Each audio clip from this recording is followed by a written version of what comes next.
едім да. Ау? Ренжітіп алған едім да сәл. Қойшы, сондай ма? Сәл ренжітіп алған едім, соны кішкене қолдаймын.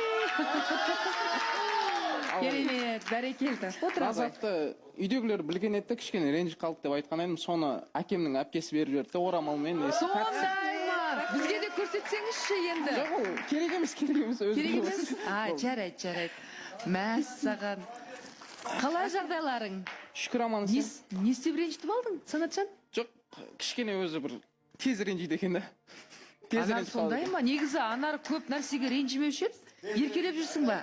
Айдай ханым, мен негізі көп ренжімеймін. Жаңа кеше де өзіңіз айтып жатырсыз, өзіне бір қатты қабылдамайсың ғой деген сияқты, жеңіл қабылдайсың деп. Соңғы вот 1-2 апта болды, өз-өзіме келе алмай жатырмын. Енді өзіме келіп жатқан сияқтымын. Рахмет көп.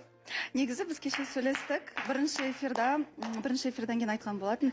Мамасы қарады, мамасы қолдап жатыр екен деп. Келесі күні папасы жазыпты. Мәссаған.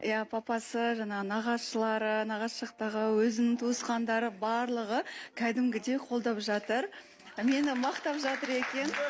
Сондықтан мен де өзім ашық киінем ғой. Бүгін енді сол ұзын киініп, кішкене Ана сырға салған кезде осында көйлек киіп алады ғой, қыздар.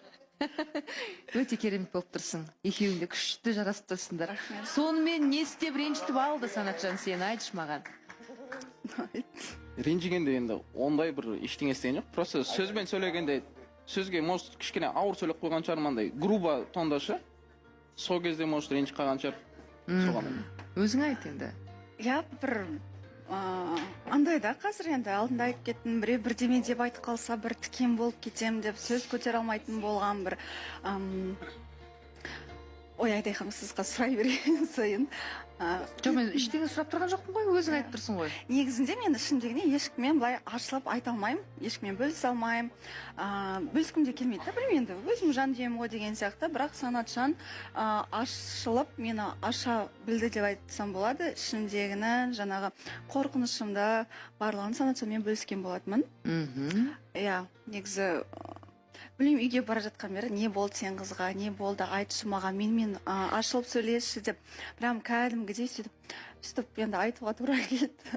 Айтып бөлістім, қорқынышым бар. Бізге айта алмаған нәрсеңді Санатжанға айттың, дұрыс қой? Айттым. Ол эфирге айтылатын әңгіме ме? Айта аламын, андай ғой, енді осы жақтағы қатысушылардың барлығымен енді бар басылыпқа